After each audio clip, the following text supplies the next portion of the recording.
नमस्कार, city light देख रहे हैं आप और आपके साथ इस वक्त मैं हूं रश्क गौरी। खबरों की शुरुआत करेंगे। राजधानी भोपाल के वीआईपी रोड पर हुड़दंग करते हुए युवकों का कुछ वीडियो सामने आया है। वीडियो में कुछ युवक सड़क किनारे कार खड़ी करके उसके ऊपर चढ़कर डांस करते हैं। सड़क से गुजरते हुए किसी अन्य वाहन सवार ने इन उधम मचाते हुए लड़कों का वीडियो बना लिया।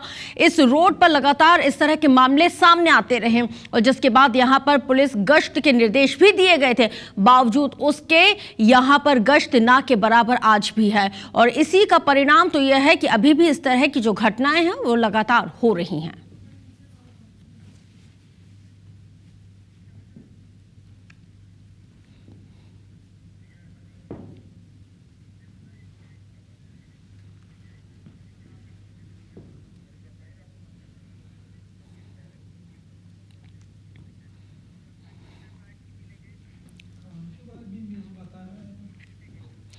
तो देखिए, सोनम रघुवंशी ये नाम पूरे मध्य प्रदेश के साथ ही अब पूरे देश में गूंजने लगा है।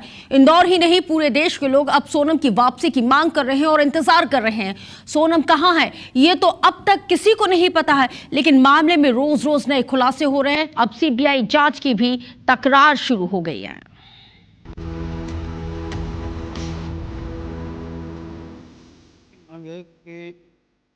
सीबीआई दी जाए और उनको हमारी बच्ची सुरक्षित मिलना चाहिए। और अमित शाह जी से ये भी मांगे कि हम नहीं पहुंच पाए, इसके पहले वो सीबीआई जांच भेज दें वहाँ पे सीबीआई, तो वो जांच हो जाएगी तो बच्ची सुरक्षित हमको मिल जाएगी। शिलांग में पिछले 16 दिनों से लापता सोनम रघुवंशी के पिता की ये गुहार मुख्यमंत्री डॉक्टर मोहन यादव तक तो पहुंच गई। इसके बाद सीएम मोहन यादव ने केंद्रीय गृह मंत्री अमित शाह से सीबीआई जांच का आग्रह कर दिया। लेकिन अब मेघालय के पर्यटन मंत्री का बयान सामने आया है। एक स्थानीय चैनल को दिए बयान में मेघालय के पर्यटन मंत्री पॉल लिंगदोव ने कहा है कि इस स्तर पर सीबीआई जांच की प्रासंगिकता नजर नहीं आती। यदि राज्य पुलिस और एसआईटी की जांच विफल होती है तो फिर अगला तार्किक कदम ही सीबीआई जांच होगा।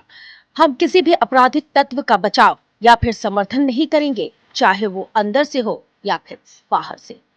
अब आपको बताते हैं कि इंदौर के कारोबारी राजा रघुवंशी और उनकी पत्नी के लापता होने के केस में अब तक क्या क्या हुआ। 11 मई को राजा और सोनम रघुवंशी की शादी हुई। 20 मई को राजा और सोनम हनीमून पर मेघालय गए। 22 मई को दंपति मेघालय में घूमने के लिए निकले। 24 मई को दंपति का परिवार से संपर्क टूटा। 27 मई को कैलाश विजयवर्गीय ने गृह मंत्री अमित शाह को इस बात की जानकारी दी। 27 मई को सर्चिंग के दौरान 2 बैग पहाड़ी पर मिले। 2 जून को राजा का शव गहरी खाई में मिला। 3 जून को पोस्टमार्टम में हत्या का खुलासा। 4 जून को राजा का शव इंदौर लाया गया। 5 जून को राजा और सोनम का सीसीटीवी फुटेज मिला। 7 जून को होटल के बाहर का सीसीटीवी फुटेज मिला। अब इस केस में एक और नया खुलासा हुआ है कि एक गाइड ने पुलिस को यह बताया है कि 23 मई को उसने राजा और सोनम के साथ 3 युवकों को देखा था। राजा और तीनों युवक आगे चल रहे थे, सभी हिंदी में बात कर रहे थे। सोनम उनके पीछे चल रही थी। तो वहीं एक स्थानीय ने यह भी बताया है कि ये तीनों बाइक से आए हुए थे और बाइक को पार्क कर कपल के पीछे चलने लगे थे। सोनम के लापता होने से परिवार चिंता में है। रोज नए खुलासे भी हो रहे हैं। अब देखना होगा कि कब तक सोनम की तलाश पूरी होती है। रवि हेमराज सिसोदिया, IBC 24, इंदौर।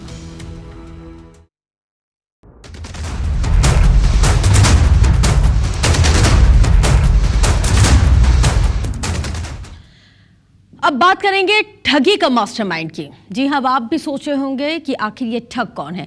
एक शिक्षक जिसे समाज का मार्गदर्शक कहा जाता है, जो बच्चों को अच्छे और बुरे में फर्क बताता है, बच्चों को सही राह पर चलना सिखाता है, जिस पर शिक्षा की अलख जगाने की अहम जिम्मेदारी होती है। लेकिन जब ये वही शिक्षक गुमराह करने लगे, ठगी का जाल बिछाने लगे, तो फिर क्या ही होगा। बलौदाबाजार जिले में एक टीचर ने ग्रामीणों को पैसे डबल करने का झांसा देकर करोड़ों की ठगी की वारदात को अंजाम दिया और उसके बाद अपने परिवार के साथ रफू चक्कर हो गया।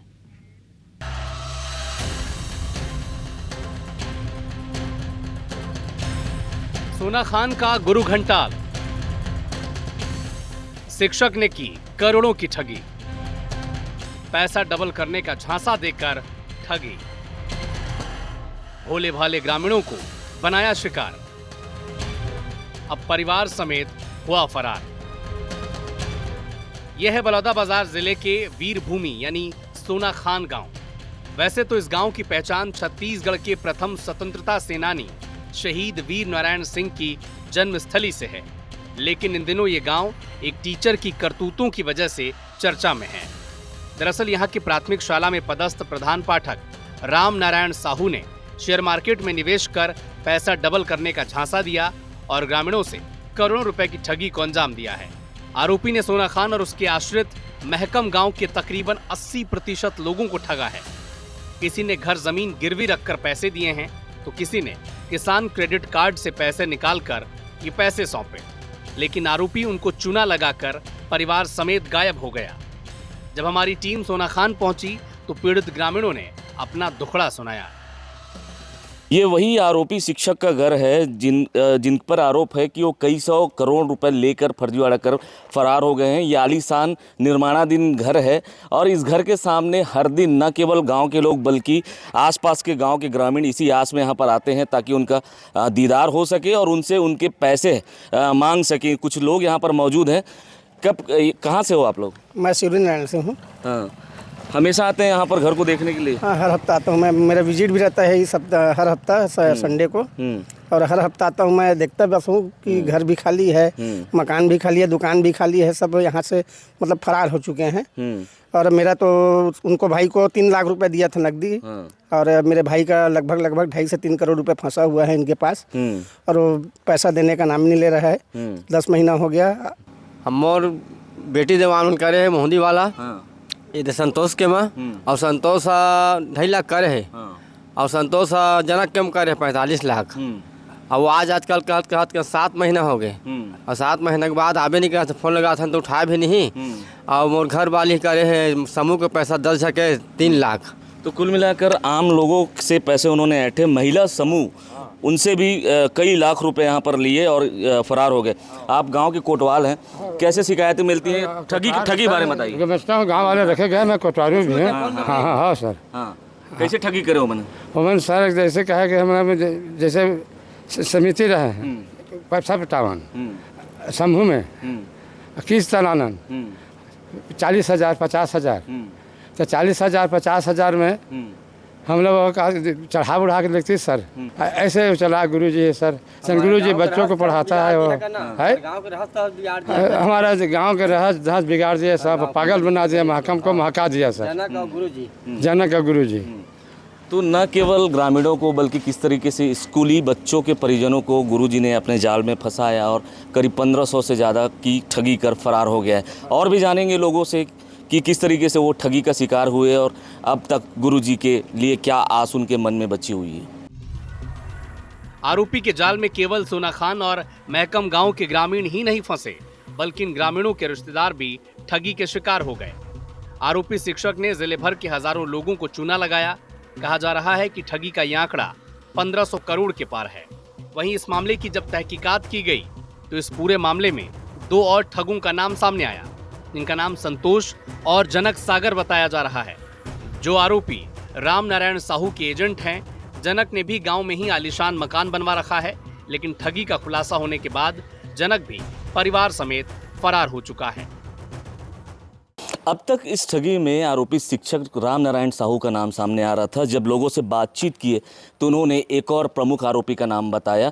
मेरे पीछे ठीक ये घर देख सकते हैं, ये घर दूसरे आरोपी जनक का है, जिन्होंने महिला समूह के माध्यम से पैसा लिया महिलाओं से और उस पैसे को राम नारायण साहू के थ्रू शेयर मार्केट में इन्वेस्ट किया। अब इस घटना के बाद से आरोपी जनक भी फरार है। आरोपियों ने महिला समूह को भी नहीं छोड़ा।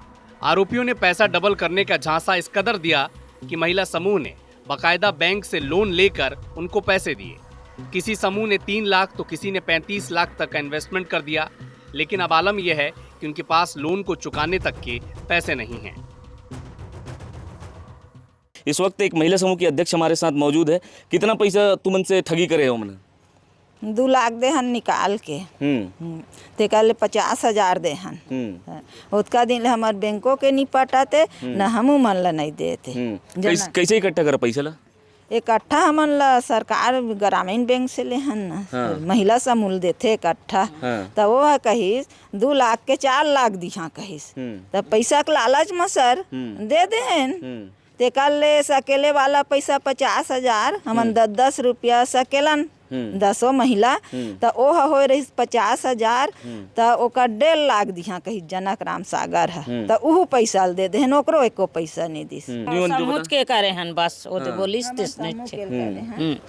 तो ये जो महिला समूह है जो ग्रामीण है इन लोग का दर्द है कि किस तरीके से 1-1 रुपये जोड़कर और बैंक से लोन लेकर पैसे दुगने करने के झांसे में आए और उनको पैसे भी दे दिए। पैसे जब वापस करने की बारी आई तो दोनों आरोपी अपने घर से फरार चल रहे हैं। कई लोगों ने कैमरे के सामने खोलकर अपने साथ हुई ठगी को बताया तो कई लोगों ने संकोच में अपने चेहरे ही छुपा लिए। हालांकि कसडोल पुलिस ने दर्जन भर शिकायतों पर आरोपी के खिलाफ मामला दर्ज किया है, तलाश की जा रही है। शिक्षक है राम नारायण साहू, इनके विरुद्ध कई शिकायतें मिली हैं कि कई लोगों से पैसा लेकर इन्होंने शेयर ट्रेडिंग के नाम पे वसूली की है। वो उसकी इसकी जांच की जा रही है, जैसे जांच ऐसे आएगी उसके हिसाब से कार्रवाई की जाएगी। शिक्षक अभी फरार है, उनका मोबाइल भी स्विच ऑफ बता रहा है, अभी उनकी खोज की जा रही है, जाँच की जाएगी, उसके बाद फिर अगली कार्रवाई करेंगे। ग्रामीणों ने जिसे शिक्षक समझकर उस पर भरोसा जताया उसी ने उसके साथ विश्वासघात किया। अब ग्रामीण दर्द भरी निगाहों से आरोपी का इंतजार कर रहे हैं कि वो जब आएंगे तो उनका पैसा भी लौटाएंगे।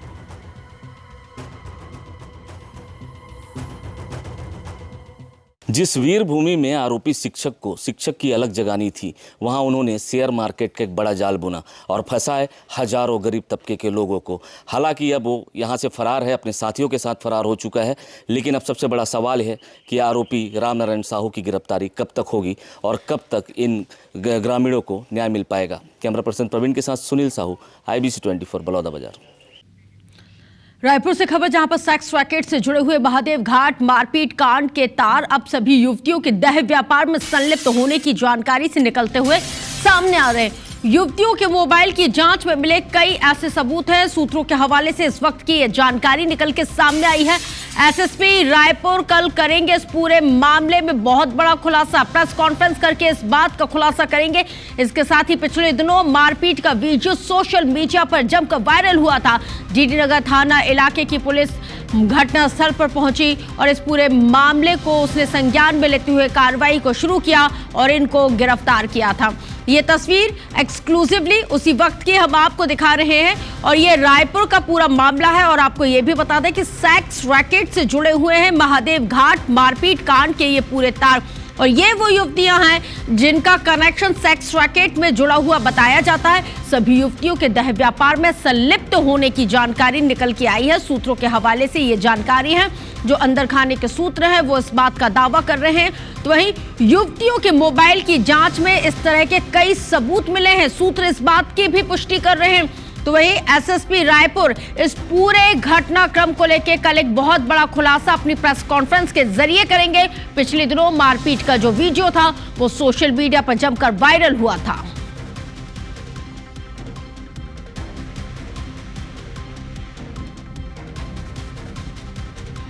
तो देखिए, यह घटनाक्रम किसी से छुपा नहीं है और इस घटनाक्रम का ये जो वीडियो है जमकर सोशल मीडिया पर वायरल हुआ था। मीडिया में भी खासी सुर्खियां इसने बटोरी थी और सेक्स रैकेट से जुड़े हुए इस पूरे मारपीट के जो तार हैं वो दिखाई दे रहे हैं, क्योंकि सभी युवतियों के दह व्यापार में इनका इन्वॉल्वमेंट होने की खबर सूत्रों के हवाले से निकल के सामने आई है। और इनके बाद से ही जिस तरह से युवतियों के मोबाइल की जब जांच की जा रही थी, तब सूत्रों का तो कहना ये भी है कि कुछ ऐसी आपत्तिजनक चीजें और सेक्स रैकेट से जुड़ी हुई चीजें इनके मोबाइल से मिली हुई हैं। और इसी संबंध में एसएसपी रायपुर एक कल खुलासा करेंगे, जिसमें वो तमाम चीजें जो इनके मोबाइल फोन में मिली हैं, इनके मारपीट का जो पूरा ये जो मारपीट कांड है वो आखिर किस वजह से हुआ है, हर एक चीज का खुलासा कल होने वाली प्रेस कॉन्फ्रेंस में रहेगा। कल जो एसएसपी रायपुर की जो कल प्रेस कॉन्फ्रेंस होगी उस पर सभी की निगाहें टिकी हुई हैं। पिछले दिनों क्योंकि इन तमाम युवतियों के बीच में जोरदार मारपीट हुई थी, आधी रात का वक्त था, जिस वक्त नशे की स्थिति में ये युवतियां एक दूसरे से लड़ती झगड़ती हुई नजर आई थी। डीडी नगर थाना इलाके का मामला बताया जाता है और क्योंकि जब ये पूरा जो वीडियो मारपीट का जो वीडियो यहाँ पे सामने आया था, उसके बाद रायपुर एसएसपी ने बहुत बड़ा एक्शन लिया था कि पबों में और जो डिस्को में जिस तरह से अगर हम बात करते हैं, जब ये लड़कियां जाती हैं और उनकी फ्री एंट्री रहती है, ज़्यादातर अमूमन हमने देखा है कि अगर कोई लड़की आपके साथ हो, कोई कपल जा रहा हो तो उनकी एंट्री फ्री रहती है, उस एंट्री पर बैन रायपुर एसएसपी ने लगा दिया। ये एक बहुत बड़ा एक्शन, क्योंकि जब लड़कियां जाती हैं, पब में जाती हैं, नशे की स्थिति में होती हैं, ज्यादा ड्रिंक कर लेती हैं, तो इस तरह के मामले एक नहीं, दो नहीं, कई मामले ऐसे रायपुर से सामने आए थे। उसके बाद एसएसपी रायपुर ने यह बहुत बड़ा फैसला लिया था।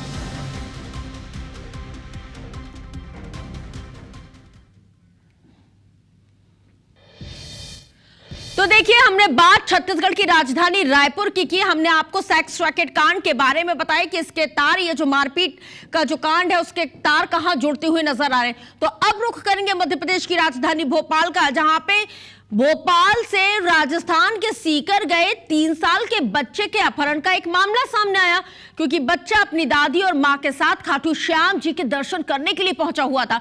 जैसे ही जयपुर स्टेशन पर पहुंचे, एक युवक उनसे मिला, वो भी खाटू श्याम जा रहा था और इसके ठीक बाद वो उनके साथ चल दिया। खाटू श्याम जी मंदिर पहुंचने पर युवक ने भीड़ का बहाना बनाया और बच्चे को अपने पास रखकर मां दादी को दर्शन के लिए भेज दिया। जब दोनों महिलाएं दर्शन करके वापस लौटी तो बच्चा नहीं मिला। परिजनों ने तुरंत इस बात की जानकारी पुलिस को दी और पुलिस ने इलाके के सभी सीसीटीवी फुटेज खंगालना शुरू कर दिया। इसके साथ ही आसपास के इलाकों में भी तलाशी अभियान यहां पे युद्ध स्तर पर चलाया जा रहा है। पुलिस ने लोगों से किसी भी संदिग्ध व्यक्ति या गतिविधि की जानकारी तुरंत दिए जाने की अपील की।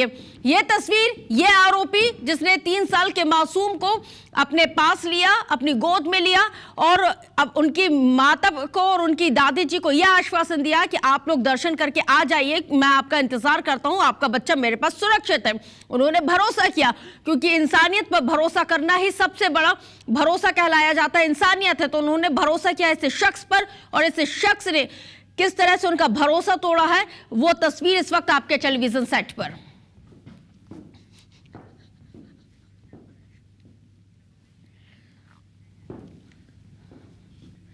अब चलिए बात इंदौर से, जहां पर इंदौर मेट्रो में अब सफर करने वालों को अब किराया चुकाना होगा।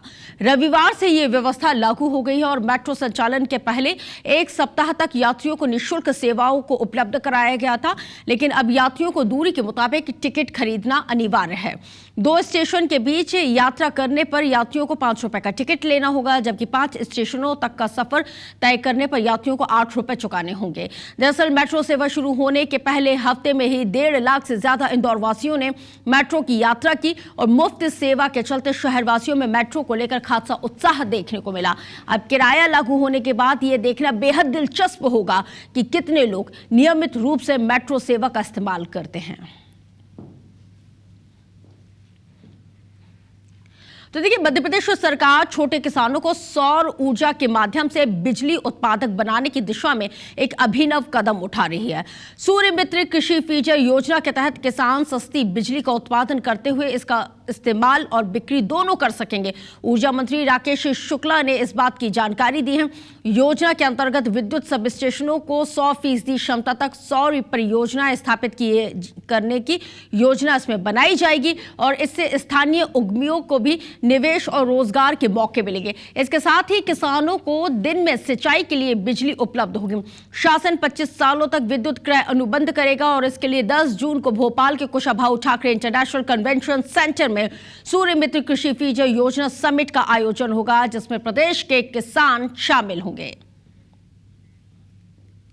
अंतर्गत अन्य राज्यों की अपेक्षा यहां पर हर फीडर को अलग करके और उस पर कितनी मेगावाट की उत्पादन क्षमता है, उस क्षमता के अनुसार उस पर हमने बिडिंग कराएंगे।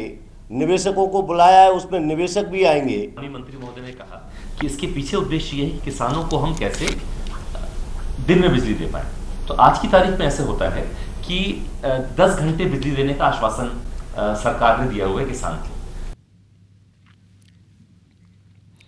तो देखिए, रीवा में पुलिस ने किसानों के हित में एक बड़ी कार्रवाई करते हुए खाद के अवैध कारोबार का भंडाफोड़ किया है।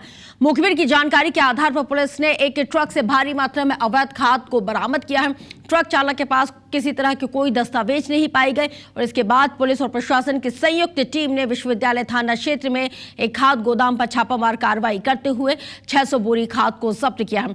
कार्रवाई के दौरान 2 आरोपी एक कार से भागते हुए भी पकड़े गए हैं। जांच में खाद के अवैध कारोबार के तार उत्तर प्रदेश से जुड़े होने की आशंका भी है। पकड़े गए आरोपी लंबे समय से इस गोरख धंधे में इनकी संलिप्तता थी और इस कार्रवाई से व्यापारियों में खासा हड़कंप है। पुलिस का मानना तो यह भी है कि एक बड़े नेटवर्क का हिस्सा ये सब कुछ हो सकता है, जिसका जल्द ही खुलासा होगा। चोरठा पुलिस ने एक बेहतर कार्रवाई की है। नकली खाद से भरे हुए ट्रक को पकड़ा है और उसमें 60-70 बोरियां बरामद हुई हैं, जिसमें 2 आरोपी पकड़े गए। इसमें पुलिस पूछताछ कर रही है और इसमें और कुछ और कौन-कौन इनसे जुड़े हैं इसकी संभावना है, तो इसमें कंटिन्यू हमारी पूछताछ चल रही है। तो देखिए, करनी सेना के प्रदेश अध्यक्ष वीरेंद्र तोमर के भाटागांव साई विला सोसाइटी स्थित उनके मकान पर पुलिस ने छापेमार कार्रवाई की। 5 सदस्यीय टीम को 36 लाख रुपए कैश और 1.25 किलो गोल्ड और कई मकानों के कागजात भी मिले हैं। इस कार्रवाई में रायपुर नगर निगम की टेक्निकल और कर निर्धारण अधिकारी के साथ ही कुछ जवान शामिल रहे। टीम ने तोमर ब्रदर्स के पूरे घर की तलाशी ली और नाप खोज की है। कर निर्धारण अधिकारी ने घर से टैक्स के बारे में भी दस्तावेज लिए हैं और इस रिपोर्ट को अब जोन कमिश्नर, नगर निगम कमिश्नर को सौंपा जाएगा। उसके बाद आगे की कार्रवाई को तय किया जाएगा। आपको ये भी बताते चले कि सूदखोरी और व्यापारी पर फायरिंग के मामले में दोनों आरोपी पिछले 7 दिनों से फरार हैं, जिसे लेकर पुलिस पुरानी बस्ती और तेलीबांधा थाना पुलिस तफ्तीश में जुटी हुई है। पुलिस ने रविवार को भी उनके संपर्क के कुछ लोगों के ठिकानों पर छापामार कार्रवाई की थी। पुलिस ने उनके भतीजे दिव्यांश प्रताप तोमर को पूछताछ के लिए रिमांड पर लिया और पुलिस अब घर की महिलाओं से पूछताछ कर रही है और उनको बुलाने वाली है, क्योंकि उनके नाम पर कई सारे स्टाम्प और ब्लैंक चेक घर से मिले हैं। और माननीय न्यायालय का समक्ष एक सर्च वारंट उनके खिलाफ जारी किया गया था, जिसके तामीली हेतु जिले की पुलिस टीम उसके घर गई थी और जब उसका सर्च वारंट में उसके घर की छापामार कार्रवाई की गई, तलाश किया गया, तो उसमें बहुत सारे ऐसे दस्तावेज जो फाइनेंशियल ये से संबंधित हैं, फाइनेंशियल ट्रांजैक्शन से संबंधित हैं, साथ ही साथ ब्लैंक चेक, ज़मीन से संबंधित दस्तावेज, उसके साथ ही साथ तलवार और पिस्टल और रिवॉल्वर वगैरह वहाँ से जब्त किया गया था। फिलहाल दिव्यांश सिंह तोमर जो वीरेंद्र सिंह तोमर के भतीजे हैं, उसको गिरफ्तार कर लिया गया है और पुलिस रिमांड पर रखकर उसकी पूछताछ की जा रही है। और इसी खबर के साथ मैं रश्क गौरी अपनी पूरी टीम के साथ आपसे लेती हूँ इजाजत, लेकिन IBC 24 पर खबरों का सिलसिला लगातार जारी है, क्योंकि सवाल आपका है।